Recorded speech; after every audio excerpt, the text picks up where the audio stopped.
Tool room family, चाहे आपका अपना बिजनेस होगा, चाहे आप जॉब करते हो, चाहे आप टूल रूम में जॉब करते हो, चाहे आप डिजाइनिंग का जॉब करते हो, चाहे आप जिस भी फील्ड में हो, मतलब टूल रूम से रिलेटिव हो, तो अगर आप वायर कट का काम करवाते हो तो अगर आप कुछ तरीके से काम करोगे ना तो शायद वायर कट का खर्चा भी बच जाएगा, मटेरियल भी बच जाएगा। अब मैं ऐसा क्यों कह रहा हूँ, मैंने खुद अभी उस चीज़ को किया हुआ, मैं तो वो जानकारी आपके साथ शेयर करता हूँ।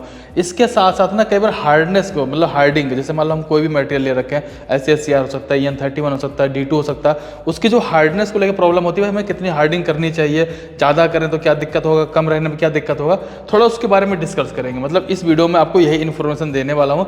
हो सकता है शायद अगर आप कभी भी टूल बनाते हैं तो आपको इसके बारे में एक प्रॉपर जानकारी होना बहुत ज़्यादा जरूरी होगा। चलो मैं सबसे पहले आपको दिखाता हूँ, ये मैंने टूल बनाया हुआ है। जैसे ये एंगल कटिंग के टूल है, 1 2 3 4, ये अलग अलग डिग्री के कटिंग है। जैसे अगर यहाँ पे ना इसकी डिग्री अलग है, इसकी डिग्री अलग है, इसकी भी डिग्री अलग है, इसकी भी डिग्री अलग है, ये अलग अलग डिग्री पे एंगल कटिंग होगा। एंगल कटिंग होना बैंड हो जाएगा, ठीक है।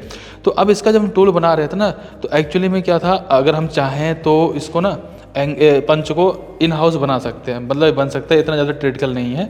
मतलब इसको यहाँ से आप सीधा काटेंगे, इसको यहाँ से सीधा सीधा काट देंगे, और सेम इसी तरीके से यहाँ स्ट्रेट काटेंगे और यहाँ से काट देंगे, रह गया एंगल, तो इस एंगल को आप डाल सकते हो। लेकिन मेरे को क्या था दिक्कत ना, टाइम की प्रॉब्लम बहुत ज़्यादा थी, मतलब मुझे जल्दी में काम करके देना था, मुझे टाइम नहीं था, इस वजह से सारे पंच मैंने वायर कट करवाए। अगर आप वायर कट करवाएंगे तो किस तरीके से कराएंगे आप खुद सोचो, मैं बताता हूँ आप किस तरीके से करवाएंगे। आप एक ब्लॉक ले लेंगे, जैसा कि मैं आपको दिखाता हूँ, थोड़ा मतलब और क्लियर करता हूँ, डीपली क्लियर करता हूँ। जैसे कि मान लो कि आपने ये ब्लॉक ले लिया, सीधा सीधा आपने ये ब्लॉक ले लिया ऐसे, ठीक है, ये ब्लॉक हो गया आपका, और इस ब्लॉक में जा करके आप इस पंच को कटवा देंगे, ठीक है, इस पंच को कटवा देंगे।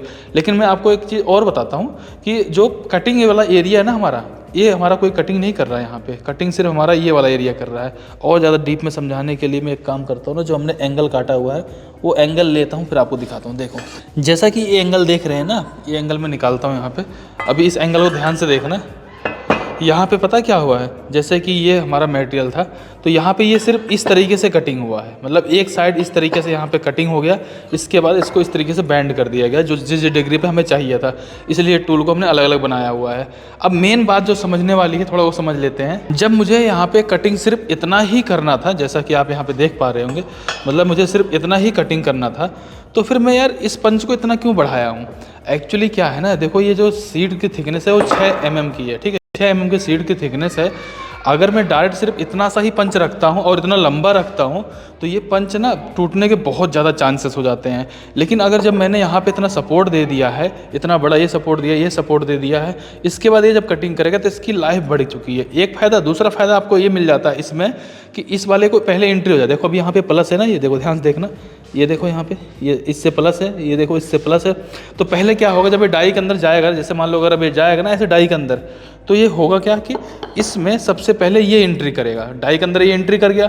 अब ये क्या होगा, पंच साइड को भागने नहीं देगा, क्योंकि कटिंग हमारा सिर्फ ये एरिया कर रहा था, ये वाला एरिया जब कर ही नहीं रहा था, तो क्या होगा, जिस साइड में कटिंग नहीं करेगा उस साइड को पंच भागने को करेगा। लेकिन जब डाई में ये एंट्री कर जाएगा तो पंच भागेगा नहीं, बल्कि पहले ये एंट्री कर गया, इसके बाद ये काटेगा, और यहाँ से इसको पूरा तरह सपोर्ट मिल रहा है। तो इसलिए पंच को इस तरीके से हमने बनाया ताकि इसकी थोड़ी सी लाइफ और ज़्यादा रहे। और फिलहाल लाइफ काफ़ी अच्छी है, क्योंकि हमने ट्रायल करके देखा, कोई भी दिक्कत नहीं है, बहुत ही स्मूथ कटा हुआ था ये, ठीक है। चलो ठीक, हमें तो समझ में आ गया कि कटिंग करने के लिए। लेकिन जब मैं बोल रहा था कि अगर आप इसको लेते हैं, अगर आपको पंच बनाना हुआ तो आप कैसे बनाएंगे, मतलब सेम आप तो यही करेंगे, भैया एक ब्लॉक ले लिया उसमें कटवा दोगे। लेकिन मैंने ऐसा नहीं किया, अगर ऐसा करूँगा तो भी नुकसान होगा। इसके अलावा एक काम मैंने इसमें और भी किया है, जिससे कि मेरे को थोड़ा सा और बेनिफिट हुआ। सही बताऊँ आपको तो वायर कट सिर्फ यही एरिया हुआ है, जो आप एरिया देख रहे हो ना, यही एरिया वायर कट हुआ है बस। इसके पीछे कोई वायर नहीं चला हुआ है। अगर इसके पीछे वायर चलेगा तो समझ लो यहाँ से यहाँ तक जाने का वायर का खर्चा भी बढ़ जाएगा। हुआ कैसे, मैं आपको बताता हूँ। मैंने इसकी ना डिजाइनिंग करी पहले, ये रहा मेरा मटेरियल।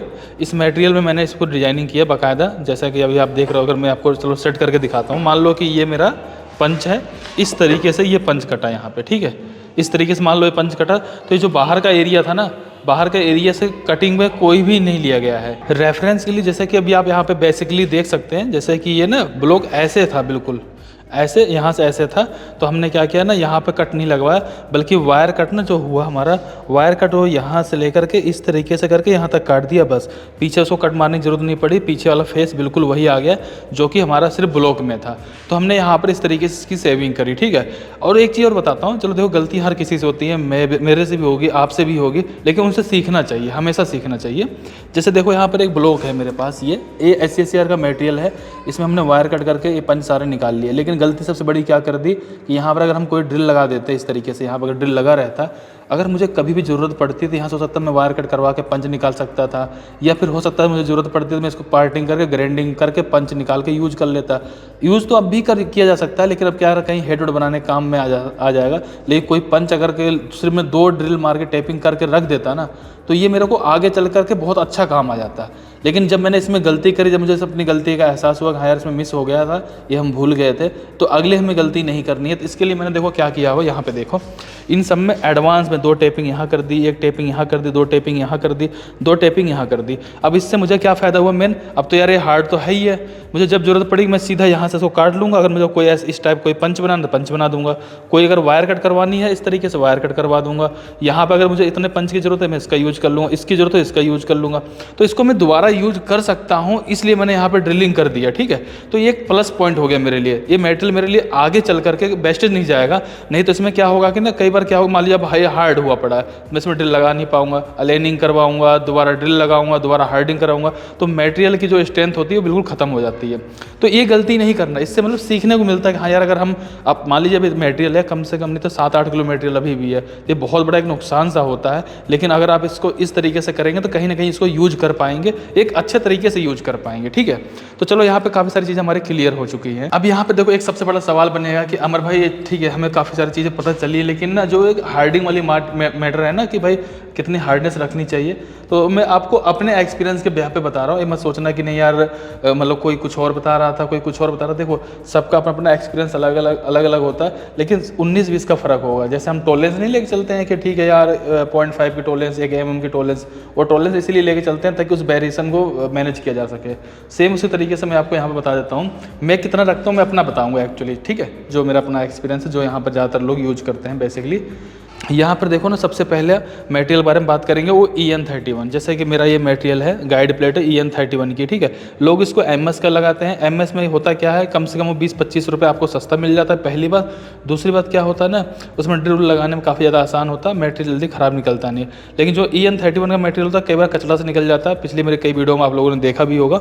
और उसके साथ साथ ये मटेरियल थोड़ा सा कॉस्टली होता है, 20-25 रुपये आपको महंगा पड़ेगा, लेकिन इसकी लाइफ काफ़ी ज़्यादा होती है। अब मान लो ये पंच है, ठीक है, ये पंच है, अब इस पंच को मैं बोल रहा हूँ, अगर ये पंच इसके अंदर बार बार चल रहा है, मान लो ये पंच है, ये पंच अगर इसके अंदर बार बार चलेगा, जाएगा आएगा जाएगा आएगा, तो अगर मैं इसको MS के लगाता हूँ और हार्ड भी नहीं करता हूँ, थोड़े समय बाद क्या होगा, ये लूज हो जाएगा। क्यों भाई, बार बार चल रहा है तो ये घिसेगा भाई, तो सही। जब ये घिसेगा, अब ये हार्ड है आपका, ये SCCR का आपने लगा रखा पंच कटिंग करने के लिए, ये आपने MS का लगा रखा है, तो ये तो नहीं घिसेगा, लेकिन ये घिसेगा। जब ये घिसेगा तो ये लूज हो जाएगा, जब लूज हो जाएगा तो ये क्या करेगा, साइड मारेगा। साइड मारने वजह से हो सकता है कि आपकी बर भी आ सकती है, डाई भी खराब हो सकती है, डाई झड़ती भी है, कोनों से टूट जाता है, तो ये प्रॉब्लम आएगी। तो इसलिए मैं करता हूँ, जो ज़्यादातर लोग MS लगाते हैं, मैं जानता हूँ काफ़ी लोग MS लगा देते हैं, लेकिन पर्सनली मैं कभी भी MS नहीं लगाता हूँ। जो भी गाइड प्लेट होती है वो EN31 के ही यूज करता हूँ, इवन मैं इसको हार्ड भी करवाता हूँ। अब बात करें हार्डनेस की, तो देखो नॉर्मल इसकी हार्डनेस आप 50-52 रख सकते हो, लेकिन बहुत ज़्यादा हार्डनेस करवाने की जरूरत नहीं होती, क्योंकि बहुत ज़्यादा जब हार्डनेस आप करवा देते हो ना, तो इसको टूटने का भी डर रहता है। मान लीजिए किसी ने गलती से यहाँ पर कोई पीस रख दिया या ज़्यादा चाल बढ़ा दी, तो ये टूट सकता है। अगर मैं नॉर्मल की बात करूँ तो आप इसको 48-50 या फिर बहुत मैक्सिमम ले जा सकते हैं, तो 50 से 52 तक इसकी हार्डनेस रख सकते हैं। लेकिन इसका अगर नॉर्मली बात करें तो 50-52 बहुत अच्छा हार्डनेस है। फिलहाल मैं 50-52 तक ही रखता हूँ, इससे ज़्यादा नहीं रखता हूँ। अगर जहाँ पर मैं EN31 की बात करूँ, चाहे वो गाइड प्लेट हो गई या फिर हम बात करें वहाँ पर हमारा इस तरीके से पिलर बुश हो गया, जैसे ये आप देख रहे होंगे, या जैसे ये बना हुआ है, ठीक है। तो EN31 का आपको क्लियर हो गया कि 50-52 में रखता हूँ, आप इसको 48-50, 50-52 रख सकते हो। अब बात करते हैं डाई स्टील, यानी कि SCR, यानी कि ये रही, ये आपकी EN31 हो गई और ये आपकी होगी डाई प्लेट। अब ये डाई प्लेट की जो हम हार्डनेस रखते हैं बेसिकली वो हार्डनेस रखते हैं 58, ठीक है, मतलब 57-58 इसलिए बोल रहा हूँ। आप बिल्कुल एग्जैक्ट 00 नहीं ले पाएंगे, तो कम से कम 57 भी आ रहा तो भी चलेगा, 58 आ रहा तो भी चलेगा। अब ये देखो डाई प्लेट है, इस डाई प्लेट में देखो यहाँ पे 2 बोल्टिंग है, यहाँ पे 2 बोल्टिंग है, ये 2 डबल है, 1 बोल्टिंग हमने बीच में दे रखा। क्यों दे रखा, सोचने वाली बात है भाई, इतनी बोल्टिंग क्या जरूरत है, 1 2 3 3 तो इनफ थी। इसमें हमने ज़्यादा बोल्टिंग इसलिए दे रखी दोस्त मेरे, ताकि ना ये एक साइड में है, अब पंच तो यहाँ पे जा रहा है और लोड तो यहाँ पर पड़ रहा है ना, तो इससे क्या है कि ये झुकने का डर है, या फिर एक तरह से देखेंगे इधर लोड ज़्यादा पड़ेगा। जब यहाँ पे बोल्टिंग इस तरीके से है तो इसकी लाइफ ज़्यादा है, कोई गलती से अगर एक आध बोल्ट टूट भी जाता है, कोई दिक्कत भी होती है, तो इतने सारे बोल्ट हैं आपको मैनेज करके चल लेंगे। तो इससे फ़ायदा ये है कि अगर आपके पास यहाँ पे स्पेस बनता है तो आप इसको करके चलो, ये आपके लिए नुकसान नहीं देगा बल्कि फ़ायदा ही देगा, क्योंकि ये चीज़ें बार बार आप नहीं कर पाओगे। तो यहाँ पर आपको ये भी चीज़ क्लियर हो गया। और यहाँ पे हार्डनेस के बारे में जैसे मैं बताया आपको 57 या 58 के आप इसमें हार्डनेस रख सकते हैं, जो कि SCR का मटेरियल है, ठीक है। ये रही हमारी ये प्लेट, हम इसके ऊपर इस तरीके से यहाँ पे इसको रख लेंगे, ये यहाँ पे इस तरीके से आ जाएगा, ठीक है। और अब एक बात और कर लेते हैं कि भाई अगर हमारा कोई D2 का मटेरियल हो तो D2 का हार्डनेस कितना रखते हो। एक्चुअली D2 का हार्डनेस जो होता है वो 60-62 होती है, यानी कि मैं करीब उसको 61-62 के आसपास अपना खुद का रखता हूँ, जितनी मैंने टूल D2 में बनाए हुए हैं। और ये भी बता देना चाहता हूँ, मैं इस वीडियो में बता रहा हूँ, और अगर आप में से शायद काफ़ी लोग जानते होंगे, मैं जो मटेरियल बोलता हूँ मैं वही मटेरियल लगाता हूँ। मैं मटेरियल वगैरह में कभी भी हेरा फेरी नहीं करता हूँ, ना ही करना चाहिए, क्योंकि आप इतना ही मेहनत कर रहे हो। देखो इसमें आपने क्या काम किया, सोचो, देखो आपने ड्रिल, डावल, बोल्टिंग, मशीनिंग, हार्डिंग, असेंबली सब कुछ कर रहे हो, लेकिन कोई मटेरियल 80 रुपये किलो है, कोई 100 रुपये किलो, सिर्फ 20 रुपये पर किलो के हिसाब से बचाने के चक्कर। मान लीजिए आपने पूरा टूल 50,000 का बनाया, 5,000 रुपये आपने मटेरियल की वजह से काट लिया, और आपने सारी मेहनत वही करी है, हर जगह पे पैसे लगा दिए, लेकिन जो उसकी न्यू थी आपने न्यू बेकार कर दी है। अब न्यू बेकार कर दिया, आप उसको कितने समय तक चला लेंगे। तो ऐसा कुछ भी नहीं करना चाहिए, इस बात का आप जरूर ध्यान रखें, चाहे आप टूल किसी दूसरे के लिए बना रहे हैं या खुद के लिए बना रहे हैं। सो टूल रूम फैमिली, मैंने कोशिश करा कि इस वीडियो के माध्यम से आपको कुछ जानकारी शेयर करूं, जो कि मैंने अभी आपको शेयर किया। अगर आपका कोई डाउट हो तो प्लीज़ कमेंट कर बताइएगा, ताकि मैं आपको उसके ऊपर एक डिटेल जानकारी को शेयर कर पाऊँ। फिलहाल आपको हार्डनेस के बारे में जो जानकारी मिली मेरी तरफ से, आपको कैसी लगी प्लीज़ कमेंट कर जरूर बताइएगा। अगर आपको वीडियो पसंद आई, वीडियो को लाइक करिएगा, चैनल सब्सक्राइब करिए। चलिए फिर मिलते हैं किसी वीडियो में, तब तक के लिए जय हिंद, जय भारत।